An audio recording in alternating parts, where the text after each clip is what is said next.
What is a repetitive intrusive thought or repetitive unpleasant thought? Turns out there's tons of research on this. This is a very widely researched area that doesn't seem to have hit clinical medicine very well. I think that almost everybody has some level of unpleasant thoughts that just are more frequent than they like to admit. I do not like psychological diagnosis. It turns out, we'll talk about this later, that every chronic disease, mental and physical, has the same root cause of what we call threat physiology. What I mean by that is that when you're under any type of perceived danger, real or perceived, it doesn't matter. I'm going to call that a threat, that your body responds with physiology to help you survive. A parked car has no symptoms, but you turn the car on and it's going to have symptoms of the things that are not working correctly or things not in balance. I just want to pause for 1 second because I want our audience to understand that around threat physiology, that, my kid's high school graduation, that can be perceived by the body as danger or threat, and can have the same physiological response as, getting in a car accident. Is that correct? Right. If a dog jumps out and tries to attack you, of course, you go into fight or flight. That's a physical threat. But it turns out that thoughts, unpleasant thoughts, create the same threat response as a physical threat. They go to similar parts of the brain. So again, just to define terms, physiology is how the body runs. It's your total body response to perceived danger. Danger, real or perceived, it doesn't matter. And it's just an alarm signal. So that physiological response we call threat physiology or fight or flight is a bunch of things happen. Your stress hormones go up like adrenaline and cortisol, but your neurotransmitters go from calming to excitatory neurotransmitters called glutamate. So your neurotransmitters change. Then your body's inflammatory response goes up in the form of cytokines. And there's all sorts of inflammatory molecules in the body, but a lot of them are actually in your brain. Half your brain is what's called glial cells, which are the supporting structures of the brain, and they become inflamed. Your brain gets inflamed. And then your metabolism goes up, a hormone called cortisol that fires up, and it starts pulling fuel from every cell in your body, including your nervous system. So you start consuming fuel, your neurotransmitters change, your inflammatory response goes up, and your body's in a full fight or flight response. And remember, our first biological imperative as humans is to stay alive. Yeah. The second imperative is to pass your genes on to the next generation. So I have a model called dynamic healing. We look at the input of the stresses or your circumstances. And your body's always surveying everything every second for safety or danger. You have your nervous system through different sensory receptors receives the signals. Then it sends out signals in the forms of all these things we talked about into threat or safety physiology. So safety physiology is the opposite, which is oxytocin, anti-inflammatory cytokines, common neurotransmitters.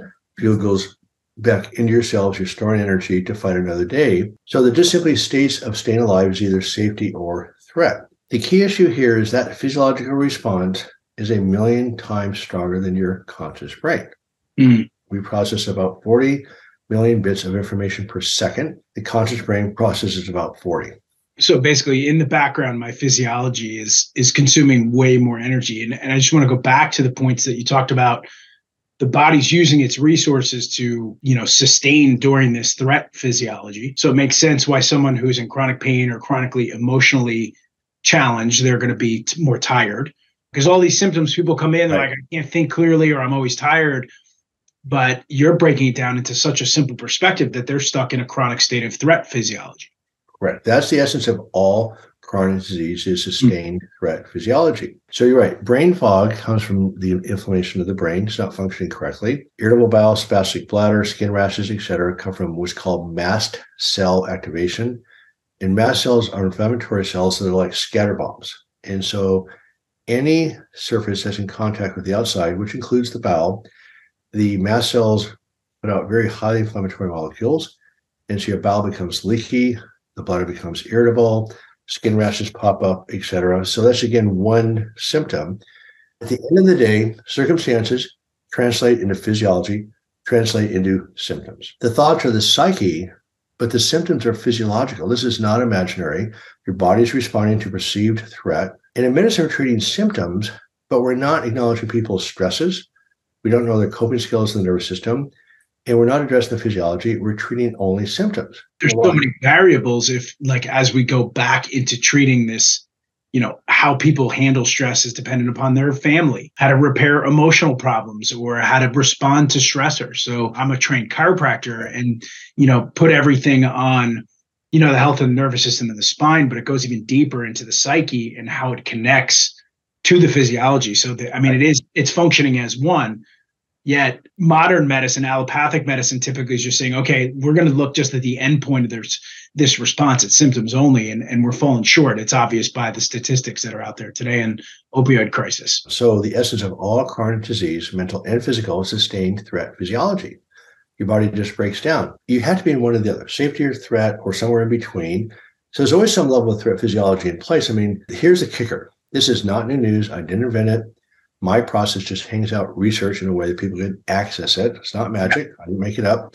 It's not about believing David Hanscom or what I put together. It's about actually connecting to your body's capacity to heal. So medicine right now has completely missed the boat. So the way you heal, if the problem is sustained threat physiology, then the answer is minimizing that and maximizing safety. So I talk about becoming a professional at living your life. There's ways of processing this survival response, which is a gift. And there's ways of inducing safety, or we call it cues of safety. And it's all self-directed. It's very simple. And 90% of all symptoms in the body are based on your body's function. We actually learned this in high school. Yeah. Right? In physiology class or science class, we learned about fight or flight. We learned about cortisol. We learned about stress hormones. And somehow medicine has gone down the rabbit hole of everything being structural. Yeah. Very little of it structural. A broken bone structural, of course, or a tumor structural, but it's how the body functions that creates symptoms. And I just want to make sure we get into this. If there's any quick tips, there's a ton of things you can do to take your threat physiology down, but what can we do to bring our safety physiology up? Well, it goes both ways. We tend to fight the darkness, and my point is just turn on the lights. I love it. That sounds like philosophy. Right. So the dynamic healing model, there's ways of processing your stresses. You can increase the resiliency of your nervous system with sleep, diet, exercise, and sometimes trauma therapy.